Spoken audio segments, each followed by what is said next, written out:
Bismillahirrahmanirrahim. Assalamualaikum warahmatullahi wabarakatuh. Alhamdulillah wassalatu wassalamu ala Rasulillah wa ala alihi wa ashabihi wa walah ma ba'd.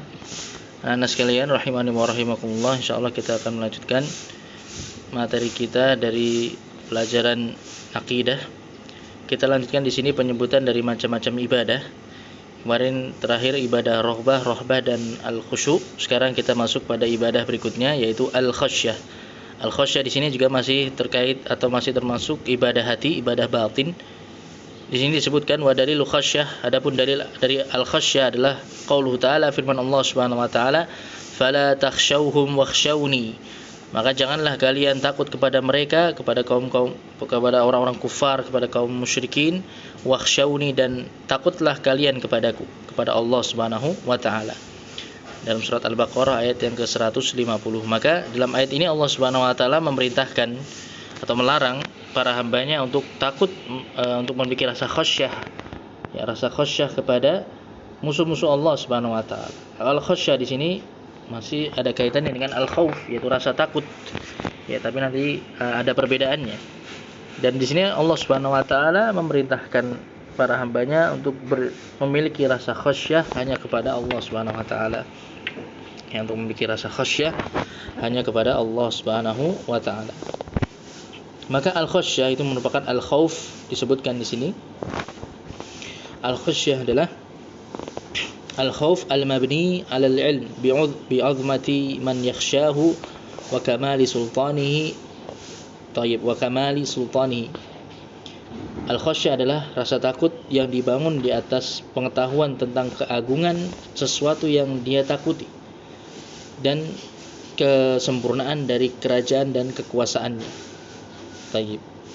Jadi al-khasyah di sini tentunya hanya layak untuk diberikan kepada Allah Subhanahu wa taala. Karena al-khasyah ini merupakan tingkatan yang lebih tinggi dari al-khauf, dari rasa takut. Di mana al-khasyah di sini merupakan rasa takut yang dibangun di atas pengagungan dan kecintaan kepada Allah Subhanahu wa taala. Ya, rasa takut yang dibangun di atas pengagungan atau yang disertai dengan pengagungan dan kecintaan kepada Allah Subhanahu wa taala, itulah al-khasyah.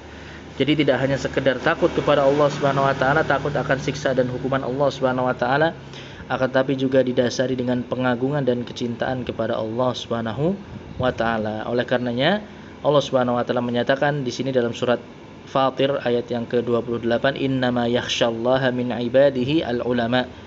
Ya, hanyalah para ulama yang memiliki rasa khasyah kepada Allah Subhanahu wa taala di antara para hambanya. Ya, jadi di antara para hamba Allah, mereka para ulama, hanya para ulama yang memiliki rasa khasyah kepada Allah Subhanahu wa taala, karena mereka para ulama memiliki ilmu tentang Allah Subhanahu wa taala, yang memiliki pengetahuan tentang Allah Subhanahu wa taala, pengetahuan tentang keagungan dan kemuliaan Allah Subhanahu wa taala, tentang kekuasaan Allah Subhanahu wa taala. Mereka memiliki pengetahuan yang tinggi terkait dengan Allah Subhanahu wa taala. Maka semakin seorang hamba mengenal Rabb-nya, maka akan semakin besar rasa takutnya kepada Allah Subhanahu wa taala, dan juga akhirnya bisa muncul rasa khasyah di dalam dirinya kepada Allah Subhanahu wa taala. Dia takut kepada Allah tapi juga disertai dengan pengagungan dan kecintaan kepada Allah Subhanahu wa taala. Maka ini jenis ibadah yang berikutnya yaitu al-khasyah, yang tentunya ini hanya boleh diberikan kepada Allah Subhanahu wa taala. Tayyib, ini termasuk bentuk ibadah hati yang seharusnya kita upayakan ada dalam diri kita, rasa khasyah kita kepada Allah Subhanahu wa taala, sehingga dengannya kita pun akan senantiasa menjaga batasan-batasan Allah Subhanahu wa taala. Seorang hamba senantiasa menjalankan perintah-perintah Rabb-nya, perintah-perintah Allah Subhanahu wa taala, dan juga meninggalkan larangan-larangannya. Baik, kemudian ibadah yang berikutnya disebutkan di sini adalah ibadah al-inabah. Ya, ibadah al-inabah.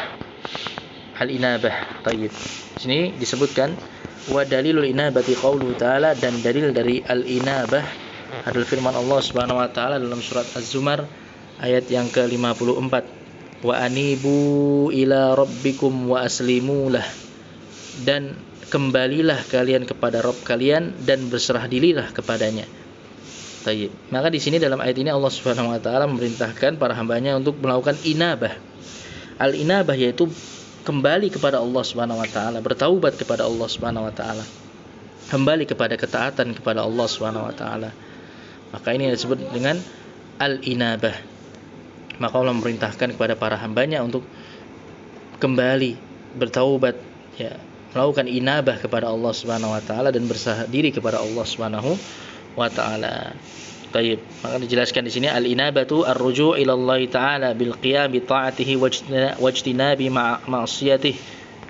Ya, yang dimaksud dengan al-inabah adalah rujuk kembali kepada Allah Subhanahu wa taala dengan menjalankan atau menegakkan ketaatan kepadanya dan menjauhi kemaksiatan kepadanya. Wa hiya qaribatun min ma'na taubah illa annaha araqqu minha. Ya. Dan al-inabah ini memang hampir sama maknanya dengan taubat. Ya, hampir sama maknanya dengan taubat. Akan tapi inabah di sini lebih dalam maknanya dan lebih tinggi tingkatannya dibandingkan taubat.